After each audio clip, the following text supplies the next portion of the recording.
अस्सलाम वालेकुम। This is Mohammad Taiyab. आज हम चैप्टर 4 का लेक्चर नंबर 2 माइक्रोस्कोप को डिस्कस करेंगे। माइक्रोस्कोप होती क्या है और इसकी डिफरेंट टाइप्स क्या है। तो सबसे पहले हम माइक्रोस्कोप की डेफिनेशन करते हैं। ये क्या होती है? माइक्रोस्कोप एक ऐसा आला है, ठीक, जिससे हम क्या मैग्नीफाई कर सकते हैं स्मॉल ऑब्जेक्ट को। Tool which is used to magnify mean के बड़ा करना, ठीक। मैग्नीफाई स्मॉल ऑब्जेक्ट्स मीन के छोटी चीजों को बड़ा करके दिखाने वाले आले को हम क्या कहते हैं? माइक्रोस्कोप कहते हैं। तो ये माइक्रोस्कोप कब डिस्कवर हुई और इसकी क्या प्रॉपर्टीज थी और किस वजह से ये हमारे लिए बहुत इंपॉर्टेंस रखती है, तो हम यहाँ इस लेक्चर में इसको डिस्कस करेंगे। तो वन बाय वन।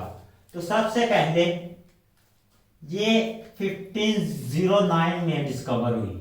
कब डिस्कवर हुई? 1509 में ये डिस्कवर हुई, यानी कि इन्वेंटेड हुई, ये इजाद की गई। तो सबसे पहले ये 1509 में इन्वेंटेड हुई और इसको जो इन्वेंट करने वाला साइंटिस्ट था वो क्या है? उसका नाम था जोहानसन। क्या था उसका नाम? जोहानसन। अब इस साइंटिस्ट ने डिस्कवर कर दी। इसके बाद रॉबर्ट हुक ने भी खुद माइक्रोस्कोप बनाई थी। उसने उस सेल को देखने के लिए इसको यूटिलाइज किया। तो अब इसका फंक्शन क्या है, हम इसको क्यों यूटिलाइज करते हैं, हम इसको डिस्कस करेंगे इस लेक्चर में। पहले हम आते हैं अपनी आई पे। हम आई हमारा एक ऐसा ऑर्गन है जो क्या करता है? विजुअलाइज करता है, चीजों को देखने में हेल्प आउट करता है। क्या करता है? हेल्प आउट करता है हमारी चीजों को देखने में। अब आईज की क्या लिमिटेशंस हैं, कहां तक ये चीजों को देख सकता है, कहां तक उनको ऑब्जर्व कर सकता है, हम उसको डिस्कस करेंगे। तो अब आई है, इसकी जो लिमिटेशन है, इसकी जो रेजोल्यूशन पावर है, उसको हम डिस्कस करेंगे। लेकिन पहले हम यहां पे डिस्कस कर लेते हैं रेजोल्यूशन पावर क्या होती है और मैग्निफिकेशन पावर क्या होती है। दो टर्म्स हैं माइक्रोस्कोप में, एक है रेजोल्यूशन पावर, ठीक है। टाइप्स हैं इसकी माइक्रोस्कोप की, इसमें दो टर्म यूज होती हैं। एक होती है रेजोल्यूशन, इसकी रेजोल्यूशन पावर क्या है। दूसरी होती है इसकी मैग्निफिकेशन पावर, मैग्निफिकेशन पावर के मीन कि ये कितना बड़ा किसी चीज को दिखा सकती है। अब रेजोल्यूशन पावर किसको कहते हैं? हमारे पास ये दो पॉइंट थे, हमारे पास ये दो पॉइंट थे 1 और 2। अब इन पॉइंट को क्या है? वो सेपरेट कितने मिनिमम फासले पे दिखा सकती है। फॉर एग्जांपल हमारी आईज यहां पे, अगर मैं इसको क्लोज कर दूं तो हमारी आईज कहेगी नहीं ये दोनों चीजें एक ही है, ठीक है, ये एक ही ऑब्जेक्ट है। लेकिन जब मैं इसको माइक्रोस्कोप के नीचे ऑब्जर्व करूंगा तो ये हमारी माइक्रोस्कोप कहेगी नहीं ये दो सेपरेट चीजें हैं, इनके दरमियान फासला है। तो ये क्या है? रेजोल्यूशन पावर है कि एक दो ऑब्जेक्ट के दरमियान डिफरेंस को शो करने वाली जो पावर है उसको क्या कहते हैं? हम रेजोल्यूशन पावर कहते हैं। इसकी दोबारा एग्जांपल लेता हूं। मैं कहता हूं जो हमारी हाथ की हथेली की लकीरें होती हैं, हमारी आइज कहती है ये क्या है? ये तकरीबन दूर से देखें तो ये क्या कहती है? एक प्लेन सरफेस है। लेकिन जब माइक्रोस्कोप में देखें तो ये क्या कहते हैं? हमें ब्रीक लाइनें जो नजर आती हैं, जो हाथ की लकीरें होती हैं, वो भी इनको क्या करती है? सॉर्ट आउट करके दिखा देती है। तो इसका मतलब हमारे जो पॉइंट के दरमियान डिफरेंस करने की जो एबिलिटी है, दो पॉइंट है या वो सेपरेट है या वो क्या है? ज्वाइन है, उनके दरमियान जो डिफरेंस करने की जो एबिलिटी होती है वो क्या होती है? रेजोनेंस होती है। तो ये क्या है? पॉइंट के दरमियान डिफरेंशिएट करना, ठीक है। क्या है? रेजोल्यूशन क्या है? दो पॉइंट के दरमियान, ठीक है, डिफरेंशिएट करना कि ये अलग है या सेपरेट है। अब ये दो डॉट लगे हुए हैं तो हमारी आइज क्या कर सकती है, इसको ये दो, मैं डॉट को बड़ा कर देता हूं, ये दो डॉट हैं, हमारी आइज क्या कर सकती है, इसको डिफरेंशिएट नहीं कर सकती कि ये सेपरेट है। लेकिन अगर हम माइक्रोस्कोप के नीचे देखेंगे तो हमारी आइज के मुकाबले में उसकी रेजोल्यूशन पावर ज्यादा होती है, वो क्या कर सकती है, इसको डिफरेंशिएट कर सकती है कि ये अलग-अलग पॉइंट है। अब मैग्निफिकेशन पावर सिंपल है, किसी चीज को क्या करना, बड़ा करके दिखाना, उसको लार्जर, ठीक है, उसके साइज को क्या करना, लार्ज कर देना, तो उसको हम क्या कहते हैं, मैग्निफिकेशन पावर कहते हैं। ये दोनों टर्म यूटिलाइज होती हैं। अब आते हैं हम आइज की तरफ। तो हमारी जो आइज है, उसकी रेजोल्यूशन पावर कितनी है, उसको डिस्कस कर लेते हैं। रेजोल्यूशन पावर कितनी है हमारी आइज की, तो हमारी आइज की यहां पे लिखता है रेजोल्यूशन पावर है 1 mm, यानी कि 1 मिलीमीटर। ये इतनी इसकी रेजोल्यूशन पावर है। मेन के हमारे पास, इसका मतलब होता है 1 mm का, हमारे पास एक 1 मीटर लेंथ ही क्या है, स्टिक है। हमारे पास क्या है, 1 मीटर लेंथ ही स्टिक है, और हमने उस 1 मीटर लेंथ ही स्टिक को क्या किया है, हमने छोटे 1000 टुकड़ों में डिवाइड कर दिया। क्या कर दिया, 1000 टुकड़ों में डिवाइड कर दिया। मीन के 1 मीटर लेंथ को कितने टुकड़ों में डिवाइड किया, 1000। तो हमारे पास क्या आएंगे, हमारे पास हर टुकड़ा कितनी लेंथ का होगा, 0.001 मीटर का।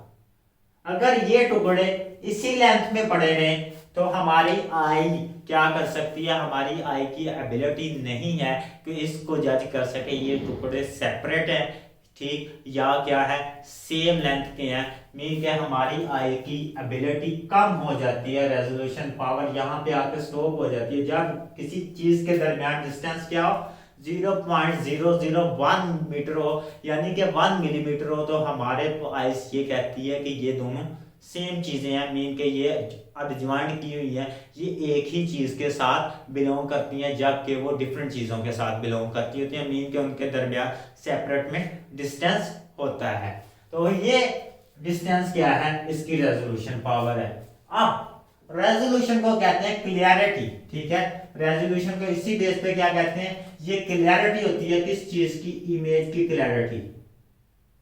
मीन के जितने दो पॉइंट हमें साफ नजर आएंगे कि वो सेपरेट है, तो वो क्या होगी, उतनी ही इमेज क्लियर होगी। जितने ही वो ओवरलैपिंग होते हुए नजर आएंगे, वो उतनी ही इमेज क्या होगी, हमारे पास ब्लर होगी। तो रेजोल्यूशन पावर हमारी, अगर किसी पॉइंट, दो पॉइंट के दरमियान डिस्टेंस, ठीक है, 1 mm है, 1 मिलीमीटर है, तो हमारी आइज क्या करेगी, उन दोनों पॉइंट को ओवरलैप कर देगी, और ओवरलैप करने के बाद वो क्या कहेगी कि ये एक ही चीज के साथ बिलोंग करते हैं। अब नेक्स्ट मूव ऑन करते हैं। हमारी आइज की रेजोल्यूशन पावर इतनी है, मीन के इतनी चीजों, लेकिन जो हमारे पास सेल का साइज है, ठीक है, अब सेल का साइज क्या होता है, ये 1 mm है, और जब सेल का साइज है वो है हमारे पास 1 माइक्रोमीटर से, ठीक है, 6 माइक्रोमीटर तक वेरिएबल करता रहता है, ऑलमोस्ट माइक्रोमीटर में होता है। तो यहां तक ये क्या करता रहता है, वेरिएबल करता रहता है। हमारे पास जो मिलीमीटर होता है वो होता है 10 की पावर -3 मीटर के इक्वल, और जो माइक्रोमीटर होता है वो होता है हमारे पास 10 की पावर -6 मीटर के इक्वल, ठीक है। अब ये क्या है, साइज क्या है, इससे बहुत कम है हमारी आइज।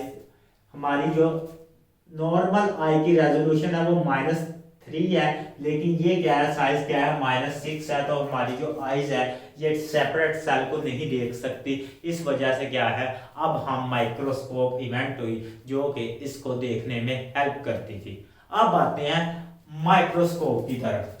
तो यहां तक आप लोगों को क्लियर हो गया कि हमारी बॉडी क्यों नहीं सेल को देख सकती, क्योंकि दो सेल के दरमियान मिलीमीटर से क्या होता है, कम डिस्टेंस होती है। कितनी होती है, 10⁻⁶ मीटर होती है। इस वजह से हमारी बॉडी क्या है, सारी एक ही हमें क्या मैटर की फॉर्म में नजर आती है, जबकि वो क्या होती है, डिफरेंट सेल्स से मिलकर बनी होती है। उनमें सेल्स में क्या होती है, डिस्टेंस भी होती है, वो डिस्टेंस हम देख सकते हैं। लेकिन जब हमारे पास हायर रेजोल्यूशन पावर होगी, हमारी आइज की लो रेजोल्यूशन पावर होने की वजह से हम इनको क्या कहते हैं, सिंगल लिविंग मैटर के तौर पे देखते हैं, सिंगल लिविंग मैटर के तौर पे देखते हैं। क्यों नहीं सेपरेट नजर आती, क्योंकि हमारी आई की रेजोल्यूशन पावर कितनी है, 1 mm, और साइज ऑफ कितना है सेल, माइक्रोमीटर में। नेक्स्ट हम मूव ऑन करते हैं, माइक्रोस्कोप इवेंट होगी और माइक्रोस्कोप की आगे टाइप्स थी। ठीक, माइक्रोस्कोप की आगे टाइप्स थी। हमारे पास माइक्रोस्कोप की 2 टाइप्स थी मेजर। एक थी लाइट माइक्रोस्कोप। लाइट माइक्रोस्कोप जैसे ही नाम से जाहिर है कि इसमें क्या होगी, यूटिलाइज, रोशनी यूटिलाइज होगी मीन के सूरज की। और दूसरी थी हमारे पास इलेक्ट्रॉन माइक्रोस्कोप, और नाम से ही जाहिर है हम इसमें क्या यूटिलाइज करेंगे, हम इसमें यूटिलाइज करेंगे इलेक्ट्रॉन का। अब इन लाइट माइक्रोस्कोप की प्रॉपर्टीज थी कुछ, ये क्या कर सकती थी, ये भी रेजोल्यूशन इनकी पावर थी। अब इनकी रेजोल्यूशन पावर थी वो थी 2 माइक्रोमीटर। कितनी थी, 2 माइक्रोमीटर। मीन के ये इतने छोटे पॉइंट को, इतनी डिस्टेंस को, 2 माइक्रोमीटर डिस्टेंस को 2 × 10⁻⁶ मीटर अगर डिस्टेंस है 2 पॉइंट के दरमियान, तो वो क्या कर सकती थी, उन पॉइंट को क्या कर सकती थी, सेपरेट क्लियर नजर हमारा दिखा सकती थी। तो इसकी जो हमारे पास रेजोल्यूशन पावर थी वो क्या थी, 2 माइक्रोमीटर। ठीक है, रेजोल्यूशन पावर थी ये। अब रेजोल्यूशन पावर के बाद इसकी आ जाती है मैग्निफिकेशन पावर। इसकी मैग्निफिकेशन पावर कितनी थी, मैग्निफिकेशन पावर। अब ये चीजों को कितना बड़ा करके दिखा सकती थी, कितना लार्ज। अब ये लार्जर करके दिखा सकती थी, इसकी मुख्तलिफ मैग्निफिकेशन पावर थी, वो डिपेंड करती थी हमारे पास 2 लेंसेज पे। किस लेंस पे, एक होता है ऑब्जेक्टिव लेंस और एक होता है हमारे पास ओक्यूलर लेंस और एक होता है ऑब्जेक्टिव लेंस। अब इसकी जो मैक्सिमम मैग्निफिकेशन पावर थी ये थी 500x। मीन क्या, हमारे पास अगर कोई ऑब्जेक्ट है उसको 500 गुना बड़ा करके हमें क्लियर इमेज के साथ दिखा सकती है। अब हम इसके थोड़े से स्ट्रक्चर को सिंपली स्टडी कर लेते हैं। माइक्रोस्कोप में होता है क्या है, तो माइक्रोस्कोप में होती है एक ट्यूब। क्या होती है, एक ट्यूब। अब ट्यूब क्या होती है, वैक्यूम होती है। ट्यूब में क्या होता है, वैक्यूम होता है, और वैक्यूम किससे फिल होता है, एयर के साथ। और एयर में क्या है, लाइट पास हो सकती है। ये अब ये है हमारे पास ट्यूब, और ट्यूब में क्या होता है, वैक्यूम। वैक्यूम में क्या होती है, एयर। और इस पे एक लगा होता है लेंस। लेंस किससे मिलकर बनता है, हमें पता है मिरर का बना होता है। ये लेंस लगा होता है, इसको कहते हैं हम ओक्यूलर लेंस। क्या कहते हैं, ओक्यूलर लेंस। इसको कहते हैं हम ऑब्जेक्टिव लेंस। मीन के जो ऑब्जेक्ट की तरफ होगा, जिस चीज को हमने देखना है वो चीज इसके नीचे रखेंगे और आइस की मदद से हम इस चीज को देखेंगे। ओक्यूलर का मतलब भी होता है कि ये आंख वाला है। तो ये है हमारे पास ऑब्जेक्टिव लेंस। और हम क्या करते हैं, इसके नीचे एक मिरर लगाते हैं, और मिरर का क्या फंक्शन होता है, वो क्या करता है, लाइट को रिफ्लेक्ट करता है। क्या करता है, लाइट को रिफ्लेक्ट करेगा, और लाइट क्या करेगी, ऑब्जेक्ट में से पास होगी। ठीक है, और ऑब्जेक्ट में से पास होने के बाद इस लेंस में से पास होगी और हमें वो ओक्यूलर लेंस वो इमेज दिखाएगा। ये मिरर का काम था। अब ओक्यूलर लेंस की जो मैग्निफिकेशन पावर है वो कितनी हो सकती है, उसको हम डिस्कस कर लेते हैं। ये ओक्यूलर लेंस 5x या हमारे पास 10x के हो सकते हैं। किसमें, लाइट माइक्रोस्कोप में। किसमें, लाइट माइक्रोस्कोप में। अब सेकंड है, ये वाले जो ऑब्जेक्टिव लेंस यूज होते हैं ये भी डिफरेंट मैग्निफिकेशन के हो सकते हैं। ये 20x हो सकता है, ये क्या हो सकता है, 40x का हो सकता है, ये हमारे पास 100x। ये वेरिएबिलिटीज आती रहती हैं इनमें, कोई भी लेंस आप यूटिलाइज कर सकते हैं। अब इनकी टोटल मैग्निफिकेशन पावर को हम निकालने के लिए हम क्या करते हैं, हम ऑब्जेक्टिव लेंस की मैग्निफिकेशन पावर को मल्टीप्लाई करते हैं ओक्यूलर लेंस की मैग्निफिकेशन पावर के साथ, तो हमारे पास टोटल मैग्निफिकेशन पावर आ जाती है। फॉर एग्जांपल, ठीक है, मैग्निफिकेशन पावर अब क्या है, magnification power of ocular lens multiply by magnification power of objective lens. ठीक है, यहां पे ओ बी लिख देता हूं, ये ओक्यूलर ओ सी ओक्यूलर लेंस और मल्टीप्लाई बाय ऑब्जेक्टिव लेंस। तो हमारे पास फॉर एग्जांपल मैग्निफिकेशन पावर थी ओक्यूलर लेंस की, वो थी 5x, और हमारे पास जो ऑब्जेक्टिव लेंस की मैग्निफिकेशन थी वो थी हमारे पास क्या, 100x। तो जो हमारे पास टोटल मैग्निफिकेशन पावर आई वो आई 1500x, मीन के 500x, मीन के 500 गुना ये चीज को बड़ी करके दिखा सकती है। और इसकी रेजोल्यूशन पावर है ये पॉइंट को अप टू 2 माइक्रोमीटर क्या कर सकती है, हमारे पास अलहदा करके दिखा सकती है। तो ये थी लाइट माइक्रोस्कोप की हमारे पास पावर। नेक्स्ट हमने डिस्कस करना है इलेक्ट्रॉन माइक्रोस्कोप को। किसको, इलेक्ट्रॉन माइक्रोस्कोप। इलेक्ट्रॉन माइक्रोस्कोप की जो रेजोल्यूशन पावर थी वो इससे भी ज्यादा होगी। उसकी क्या थी, इसकी 1 मिलीमीटर। उसके बाद लाइट माइक्रोस्कोप है, इसकी रेजोल्यूशन पावर भी ज्यादा होगी, मैग्निफिकेशन पावर भी ज्यादा होगी। अब इलेक्ट्रॉन माइक्रोस्कोप आएगी और इसकी क्या है, इसकी रेजोल्यूशन पावर और मैग्निफिकेशन पावर इससे भी ज्यादा हो जाएगी। अब इसकी जो रेजोल्यूशन पावर थी वो थी 2 नैनोमीटर। 2 नैनोमीटर से लेकर हमारे पास 4 नैनोमीटर तक थी, यानी कि 2 एंगस्ट्रॉम भी लिखते हैं यहाँ पे। डिफरेंट पावर की जो है, डिफरेंट जो हमारे पास है इलेक्ट्रॉन माइक्रोस्कोप्स, उनकी डिफरेंट पावर हो सकती है। ठीक है, तो ये यहाँ पे एंगस्ट्रॉम का यूनिट भी यूटिलाइज होता है। तो ये वाली इसकी रेजोल्यूशन पावर हमें मिलती रहती है माइक्रोस्कोप की, इलेक्ट्रॉन माइक्रोस्कोप की। और उसके बाद ये क्या है, इसकी रेजोल्यूशन पावर है, अगर ये किसी दो पॉइंट में डिस्टेंस क्या है, ये हमें दिखा सकती है 2 ज़रब 10 की पावर -9 मीटर तक। ये कहां तक थी, 2 ज़रब 10 की पावर -6 तक। और ये आई कहां थी, 1 ज़रब 10 की पावर -3 तक। तो ये -6 तक आ गई, ये -9 तक चली गई और -10 तक भी चली जाती है। और उसके अलावा इसकी 2 फर्दर टाइप्स हैं, इसकी फर्दर 2 टाइप्स हैं। एक है स्कैनिंग इलेक्ट्रॉन माइक्रोस्कोप, ठीक है, एक है ट्रांसमिशन, ठीक है, ट्रांसमिशन, ठीक, इलेक्ट्रॉन माइक्रोस्कोप। ये 2 प्रोसीजर के थ्रू अमल करती है। ये आपने 9th में पढ़ लिया है, 9th की बुक में। स्कैनिंग क्या करती है, एक्सटर्नल इमेज हासिल करने में हमें हेल्प करती है। ये क्या करेगी, सरफेस को मेटालिक कोटिंग करते हैं, और मेटालिक कोटिंग पे क्या करते हैं, हम इलेक्ट्रॉन को बम्बार्ड करते हैं। जब ये वो इलेक्ट्रॉन एक्साइटिंग स्टेट में जाते हैं मेटालिक कोटिंग के, और हम उनको ऑब्जर्व करते हैं, और हमारे पास क्या आ जाता है, 3 डिमेंशनल इमेज आ जाती है। तो इसकी प्रॉपर्टीज क्या है, ये हमारे पास 3D इमेज देती है। और किसका देती है, सरफेस का देती है, ठीक है, सरफेस का। और इसमें क्या यूटिलाइज होती है, मेटालिक कोटिंग।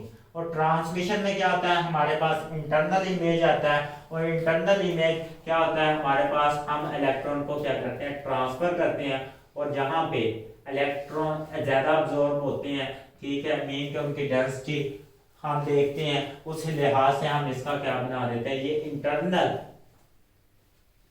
3D इमेज बना देती है, इंटरनल 3D इमेज बना देती है हमारे पास। हम ऑर्गेनाइज वगैरह को स्टडी करने के लिए ये यूटिलाइज करते हैं। तो ये हमारे पास क्या थी, इसकी रेजोल्यूशन पावर भी हमने देखी। अब हम देखते हैं इसकी मैग्निफिकेशन पावर क्या है। इसकी तो 500 थी, इसकी है मैग्निफिकेशन 2,50,000। कितनी है, 2,50,000 इसकी क्या है मैग्निफिकेशन पावर। ये किसी चीज को इतना बड़ा करके दिखा सकती है, किसी चीज को इतना बड़ा। और कैलेरिटी के साथ वो 2 पॉइंट क्या है, अगर 2 ज़रब 10 की पावर 9 मीटर की फासले पे पड़े हुए हैं हमारे पास 2 पॉइंट, तो तो वो उनको क्या करके क्लियर दिखा सकती है। इस वजह से जब हमारे पास माइक्रोस्कोप आए, सेल का साइज होता है माइक्रोमीटर में, और वो हम देखने के लिए हमें किसका ज़रूरत पड़ी, माइक्रोस्कोप की ज़रूरत पड़ी। और हमने देखा कि किस तरह हम ऑब्जेक्टिव लेंस को मल्टीप्लाई करके ओकुलर लेंस के साथ लाइट माइक्रोस्कोप की पावर निकाल सकते हैं। और इलेक्ट्रो माइक्रोस्कोपी जो टाइप्सकोप था उसको भी हमने ब्रीफली स्टडी कर लिया। इंशाल्लाह कल हम नेक्स्ट लेक्चर के साथ मिलेंगे। अल्लाह हाफिज़।